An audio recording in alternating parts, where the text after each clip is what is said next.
सुप्रभात बच्चों, मैं रविंद्र प्रसाद, हिंदी शिक्षक। आज तुम लोग को कक्षा 8 के हिंदी पढ़ाएंगे। इसके पहले जो पढ़ाए हुए थे वह अलग था, मतलब अलग किताब थी। तुम लोग पढ़ा होगा। किताब का नाम था नौ किसलय, और किताब अब बदल गई है। आज पहला क्लास लेने जा रहे हैं और इस किताब का नाम है मयूरपंख, और अब इसी की पढ़ाई होगी। तो पहली कविता है, शीर्षक है उसका हिंदुस्तान हमारा है।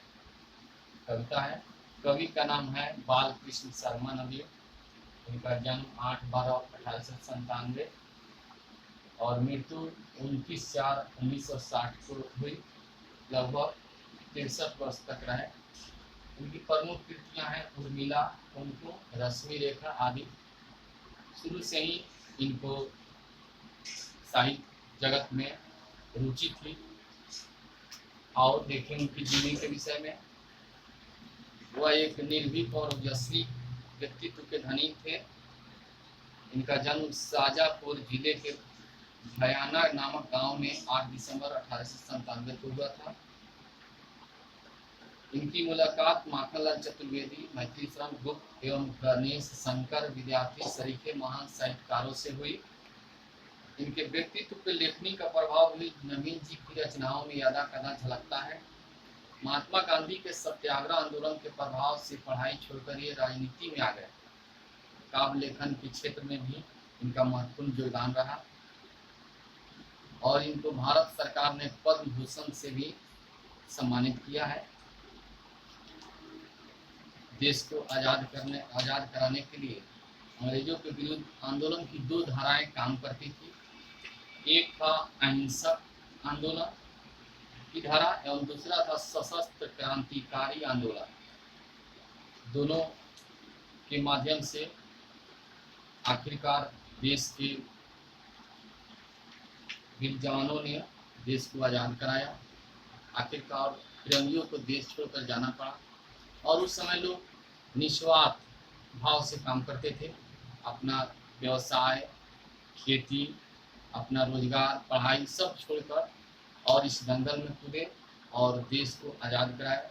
सबसे उसमें अग्रणी भूमिका महात्मा गांधी का था, जिसे आगे चलकर राष्ट्रपिता के से नवाजा गया, जनक के रूप में जाना जाता है। आए कविता के कुछ देखें साथ। इस कविता में कवि हमें भारतीय संस्कृति की झलक दिखाते हुए कहते हैं कि जब से सूरज चांद बने हैं, हिमालय से अनेक नदियां निकली हैं, तब से करोड़ों लोगों के दिलों में बसने वाला यह भारतवर्ष हमारा है। यहाँ देखो संस्कृति की झलक की बात आ रही है। एक संस्कृति होता है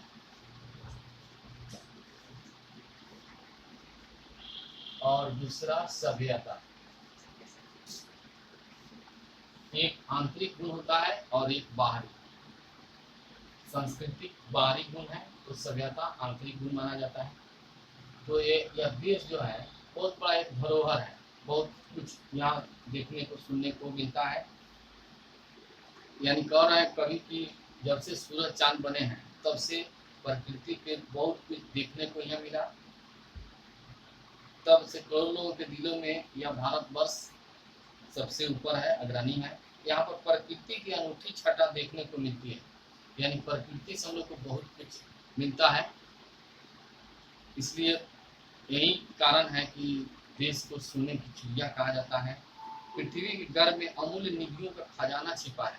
यहाँ बहुत कुछ ऐसी है खनिज संपदा जिससे आदमी उसका उपयोग करके और अपना काम करते हैं।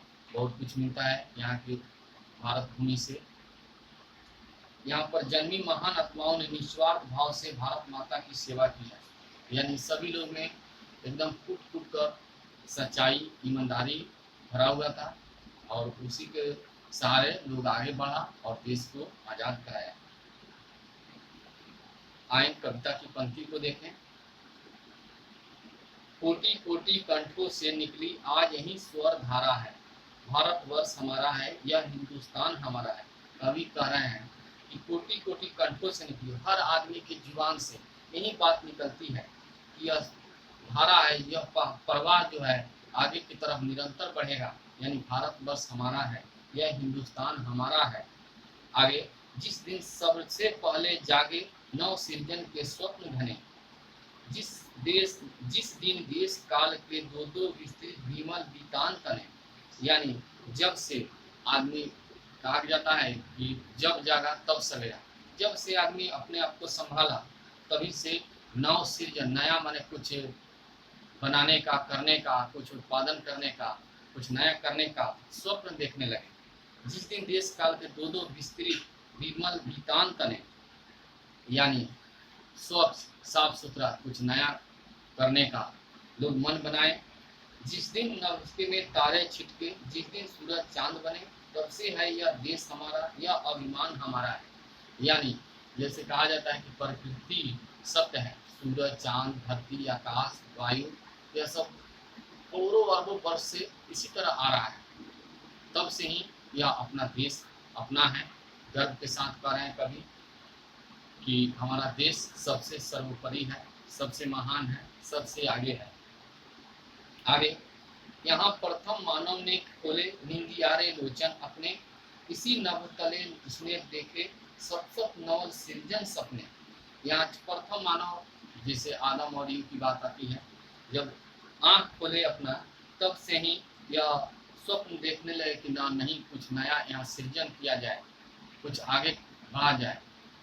कहा जाता है कि बिना विचारे जो करे सो पाछे पछताए, यानी सोच विचार कर काम करेंगे तो हम आगे बढ़ेंगे। यानी शुरू से ही लोगों में यह जज्बा, जुनून, यह इच्छा शक्ति थी कि हम कुछ आगे करें, देश का कल्याण हो, अपना भी हो। यहाँ उठे स्वाहा के स्वर और यहाँ स्वधा के मंत्र बने, ऐसा प्यारा देश पुरातन ज्ञान निधान हमारा है। यहाँ उठे स्वाहा के स्वर और यहाँ स्वधा के मंत्र बने, यानी स्वाहा जो काम की चीज नहीं है उसको वहीं पर छोड़ दें, और स्वाधा का स्वर मंत्र बने। जैसे मरने के बाद जो पितृदान किया जाता है, भोज किया जाता है, उसमें स्वाधा शब्द का प्रयोग किया जाता है। और ऐसा प्यारा देश पुरातन ज्ञान निधान हमारा, यह बहुत पहले का प्राचीन समय से ही यह देश अपने आप में सर्वोपरि है, सर्वश्रेष्ठ है, महान है, और ज्ञान यहाँ कूट कूट कर भरा हुआ है। आगे, सतलुज व्यास चिनाव वितस्ता रावी सिंधु तरंगवती, यह गंगा माता, यह यमुना गहर लहर रस रंगवती। यहाँ बहुत सारी नदियां हैं भारतवर्ष में, सबका नाम दिया हुआ है। ब्रह्मपुत्र, कृष्णा, कावेरी, वत्सलता, उत्तम उत्संगमती, इनसे प्लावित देश हमारा, यह रसखान हमारा है। यानी ऐसे ऐसे महान नदियों से धारा यहाँ पर बहती है, यानी उसका एकदम खान है नदियों का। और पहाड़ों में सबसे श्रेष्ठ हिमालय को माना जाता है, यानी देश के लिए एक बहुत बड़ा धरोहर है यह नदी, समुद्र सब। आगे, बिंद सतपुड़ा नागा खसिया, ये दो अवघट घाट महा, भारत के पूरा पश्चिम की ये दो भीम कपाट महा।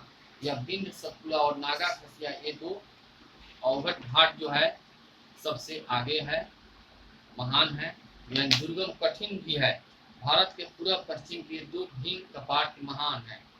तुंग शिखर चिर अटल हिमालय है, पर्वत सम्राट यहाँ, यह गिरिवर बन गया युगों से, विजय निशान हमारा है।